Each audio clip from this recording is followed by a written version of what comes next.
pisan mboten duga mono. Kala wingi menika sampun syukuran wayangan piyambak sesarengan kalian Bapak Bupati Madiun Pak Hariwuryanto. Lah kok ripalungguhan samangke Bapak Wakil Bupati terpilih Madiun Bapak Dr. Purnomo Hadi kepareng rawuh wonten dalemipun Bapak Suwito Mas Gareng. Wah, luar biasa. Tondo yekti menika Bapak menika nyawiji kalian warga masyarakatipun lahir lan batin. Nggih, mongko niki benten kabupaten lho mongko niki. Lancen. Nggih mergo niku nggih dawuh jenengan leres mergo pancen kiai merakyat, semedulur dasare ya Pak Wito niku pancen kiai itu rakyat kancane akeh. Leres sugih sedulur. Nggih. Panjenenganipun tasih mlebet napa sampun ketinggalipun longgar? Oh, masih. Oh, sampun longgar. Nggih. Alhamdulillah. Sampun siap. Nggih, menawi longgar nuwun sewu dumateng pepundhen kula Bapak Purnomo Hadi. Mriki pinarak wonten ing pepanggungan paring dawuh kangge mentermaken swasana lan paring pangestu pandurung dumateng Bapak Suwito sak keluarga. Ya. Bapak Purnomo Hadi, ciri khasnya Madiun panas-panas melaku. Mangga, yuk diaturake, dados. Iya.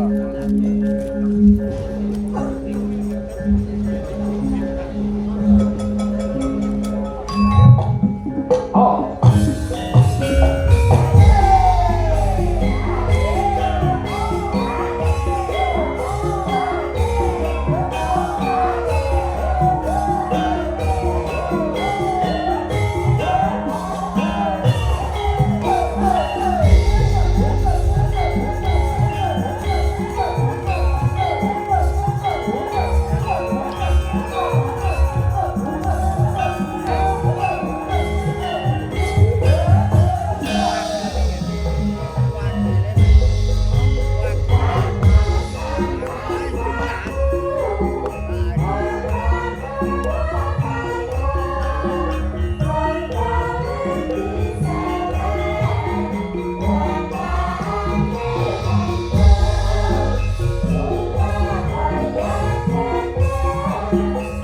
Madiun si Amis. Madiun si Amis. Dan si rumput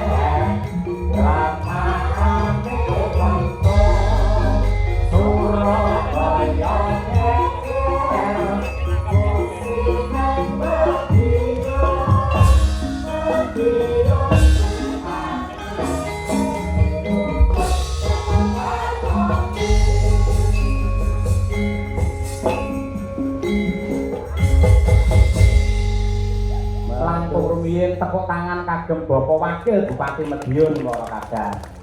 Matur sembah nuwun Mas Galang Mas Cahyo. Jadi seminggu lah pingin kok jane pun kepanggih kok ya pinggah enak to Mas. Mboten dados menapa Pak niki tondo yekti bukti tresnane Pak Yoyok kalian panjenengan Pak Purnomo. Paling-paling ditang dalang nang Madiun paling. Walah mboten salah niku Pak. Salah Pak. Matur sembah nuwun Mas Galang iki mugi-mugi Pak Suwito kali Bapak Yatin iki dados contoh tauladan kagem kita sedaya nggih. Nggih amargi bebrayan niku kedahe nggih sing harmonis. Harmonis. Mila saking menika mangke muga-muga sedaya mawon tontonan ora pernah satru-satrungan. Keluarga niku keluarga sing harmonis. Terus nek saged niku nek yo lagi pisan ae Mas Gareng. Oke. Pisan mawon nanti kuping Yoswa. Yo kedahe nggih ngoten. Ngoten nggih Mas. Jenengan nuturi kali Gareng niku pas. Mergo niku pun pindho lho rapi. Kira iya meh tambah. Pak, boten Pak. Kita capek kan. Ya kebetulan ora ning sing ketemu nek Nggih. Nggih. Ning mboten kok krana Mas Gareng niku nakal, ning pancen nggih lelakone kedah mekaten. Iya, sok enggak. Nun, sok ganteng. Oh, sok ganteng. Iya, duit jan ya rapati duwe. Boten. Duit nggih pas-pasan, rupa yo pas-pasan. Dilalah kok yo masalah ten kula lak ngono Lek Pak. yo akeh sing diapusi ngono. Monggo Pak, monggo Pak. Niki luar biasa lho Pak Purnomo Hadi. Luar biasa Wakil nih. Bupati Madiun ning Sonjong utawa Tetile utawa Srawung kalian warga masyarakat kok ning Ponorogo Pak. Oke. Luar biasa. Biasa. Niki masyarakat tegese punya hati merakyat tidak membeda-bedakan. Kayak beliau Pak Purnomo Hadi menika. Luar biasa. Ning hati-hati Pak Purnomo, anggere dagelan omongane kados ngoten niku ngati-ati. Mergo wajahe pun mboten kaya garing malih kaya kotak amal niku. Tingale kok. Benten wong menawi bapak niku mboten panyuwun kok bapak pun pirsa. Nggih. Pak. Ora siji-siji. Boten Pak, boten gak cukup, ora cukup Pak, ora cukup pun matur. Niki niku pangapunten kalian Bapak Sugito rencang menapa? Menika kebetulan mantune Pak Suwito niku sederek kula teng Lembean. Oh, Magetan. Nggih. Oh, sedulur Nyai kula niku saking Lembean niku sedereke Pak Kadimun niku putra mantune Pak Suwito. Pak Kadimun niku. Nggih. Lah niku Pak Lek kula. Mosok. Lah, Kadimun sapa? Lembean, Magetan. oh langke. Abi. Ngawi. Ngawi. Oh nggih. Dadi Kula kula gareng. Niki Pak Kadimun Ngawi. Nggih. Dulurku Pak Kadimun Lembean. Padha Kadimune. Lah nggih maksudnya sing pangawi niku kebetulan ten Madiun ngoten Pak. Wah, sebelum dhewe Pak. Ya wis pas wis wae. Nggih. Kok belum wong mampu kabeh Pak. Wonten kula Mas Ayo. Iya. Wakil Bupati ini ora dibati dulur. Ah nggih ngoten. Biasane angger kiai enten kiai pejabat ngoten nggih nyedek-nyedek ngoten. Malah nopo lho gak boten sak kok. Sedulur kok gak arep nyangoni boten sak. Tenang Raden, tenang. Wah, boten sak ragu Pak. Malah. Tadi kemarin nyekar napa? Loh, nyekar iki mawite sapa kok nyekar? Mbang ki aluse nyekar ngoten lho. Tapi nek kula niki amargi wau mun kawitan sedaya Mas Ayo. Nggih. Nek kepareng dangdutan ngono piye ya? Aja meneh kok dangdut Pak. Pak nek rombongan Pak Yoyo niku kerawitan oke, campur sari oke, kok dangdut oke, yasinan menoke kok. Alhamdulillah. Sing niku dididik agama luar biasa kali Pak Yoyo. Alhamdulillah. Penting itulah sakinah mawaddah. Monggo Pak. Amin amin amin amin. Monggo. Ono beda sakinah ya kono monggo. Oh. Nggih. Pokoke penting niku lintang asmara kagem sederek. Wah wis ganti Pak lagune Pak. Biasanya jam 12 ya Pak lagi. Bukan yang lintang asmara. Apal lho kok seperti Maka Mbak, Ya ya iki Nduk sing warga anyar iki Mbak Mutiara ya, Mas. Pangapunten Pak Yoyo. Nggih, nggih. Napa boten kersanipun Bapak anu nyangasaken tiyang Mbak ngoten. Bapak biasane kan pekewo. oh duwe. Nggih. Wakune nyepake iki loro ku ya kudu awak motor. Lah, nggih kaya kene iki kan ndang. Ya Nduk, Jumeneng. tadi Pak Wakil Bupati. Ini spesial Nggih, nyuwun pangapunten lintang asmara kagem panjenengan sedaya niki. Nggih. Wong ayu tresna kinarya tamba susandra ning batinku. Ya, dipastikan narasipun. Temenannya langsung. Rono? Temenannya langsung. Oke, ampun kemrungsung Pak, ngangge pemanasan. Bos, Nek suwantene sae Pak. Sae. Ora apal lintang asmara, suwantene oh wah. Iya. Biasane karakternya teng pundi Pak? mare konangan iki kan. Monggo sarangan Pak Wakil diaturake yo. Lintang Asmara. Mboten Pak. Yuk, Monggo, yuk. wong ayu tresnamu kinarya tamba susandra ning batinku. Ayo, Nduk. Aku Nduk. Antara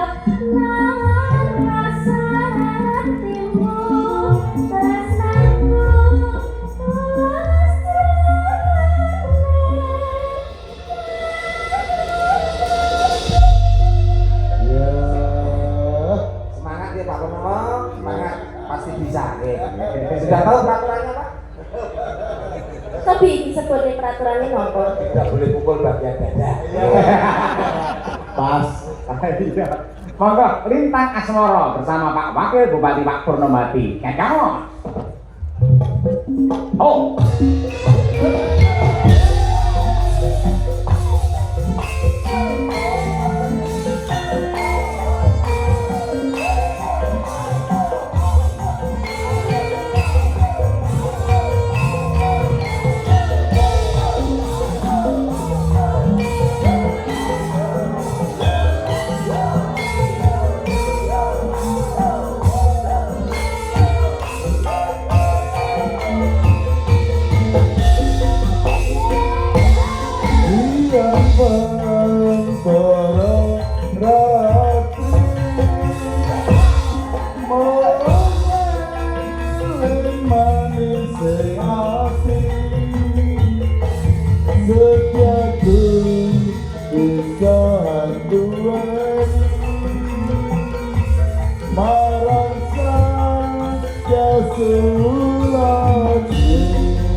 Matur sembah nuwun Mas saya. Ya, Jan, ngaji ki keluarga Purwosari rasane wayang. Itu Bapak. Tapi kok iya pindah Purwosari mawon pripun? yo aja akeh dilantik dadi wakil bupati. Kok tetep mriki tetep Penting Mas Gareng kaya awor kaya Mas Gareng ayem. ayo Pak, apa wong mampu juga. Berarti arah wis saling kalih Pak Wagub dereng. Dereng. Sungkem sih, sungkem. Nah, Mas tinggal pokoke tinggal. Apa niki? Lho, wong jeneng Gun Sungkem Oh ya Allah, ya Allah, ya Allah. iya. Biasanya nek putih-putih iki lebetnya teng sini. Buatan niku kosok blok. Sungkem lho, Nduk. Bareng itu kalah. Sungkem rek. Ayo, sungkem. Sungkem kula Bapak sehat selalu Pak dan umur Amin. Sapa Pak. Iya. Penting siapa pun makanya langsung tutup untuk kenalan. Kena gue sangu rabi neh, Reng. Asal apa, Pak? Asal apa? Untuk donga. Matur sembah nuwun Mas saya, matur sembah nuwun sedaya keluarga Purwosari. Mugi-mugi tansah rahayu wilujeng sedayanipun. Sekam jumatan, assalamualaikum warahmatullahi wabarakatuh. Waalaikumsalam warahmatullahi wabarakatuh. Sebangun Bapak, sehat selalu. Salam sungkem kagum Pak Hari, nggih. Pak Hari wonten dalemipun sampun wayangan. Jenengan dereng Pak jenengan. Ndemel timbali nang rumah sakit terus timbali.